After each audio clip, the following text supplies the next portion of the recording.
নমস্কার বন্ধুরা, আজ 10 জুন আই ডোনেশন ডে বা বিশ্ব চক্ষুদান দিবস। এই আই ডোনেশনের ইম্পর্টেন্সটা কি? যাদের চোখের কর্নিয়া দুর্ঘটনাজনিত কারণে বা রোগজনিত কারণে ড্যামেজ হয়ে যায় এবং ধীরে ধীরে অন্ধত্বের দিকে এগিয়ে যান, তাদের ক্ষেত্রে এই আই ডোনেশনের খুবই গুরুত্ব আছে।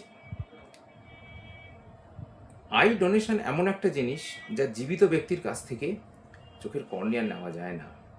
কেউ মারা গেলে তার বাড়ির লোকের সম্মতিতে তারই চোখটি নেওয়া যেতে পারে তার মৃত্যুর 4 থেকে 6 ঘন্টার মধ্যে।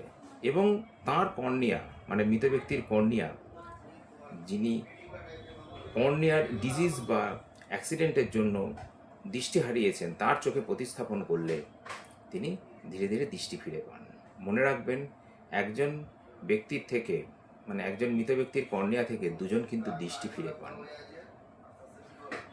হেপাটাইটিস বি, রেবিস, এইচআইভি, সেপ্টিসেমিয়াতে যারা মারা যান, তাদের ক্ষেত্রে আই ডোনেশন সম্পূর্ণভাবে নিষিদ্ধ বা কন্ট্রাইন্ডিকেটেড।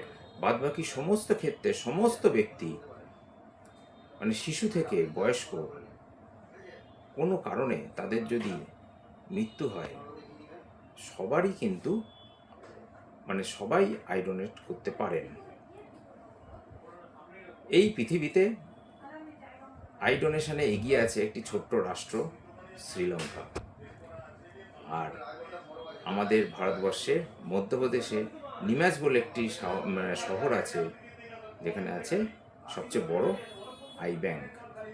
আমাদের এই ভারতবর্ষে এখনও প্রচুর মানুষ, তারা অপেক্ষা করছেন নতুন করে দৃষ্টি ফিরে পাওয়ার আশায়, এবং এই লাইন ধীরে ধীরে দীর্ঘায়িত হচ্ছে।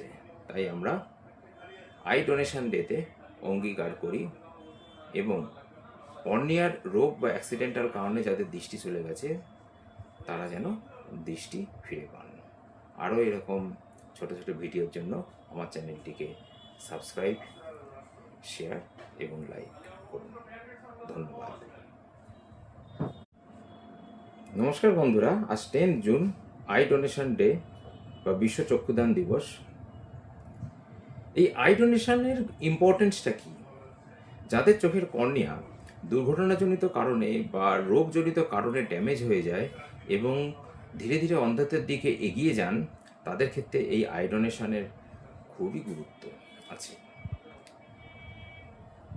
আই ডোনেশন এমন একটা জিনিস যা জীবিত ব্যক্তির কাছ থেকে চোখের কর্নিয়া নেওয়া যায় না। কেউ মারা গেলে তার বাড়ির লোকের সম্মতিতে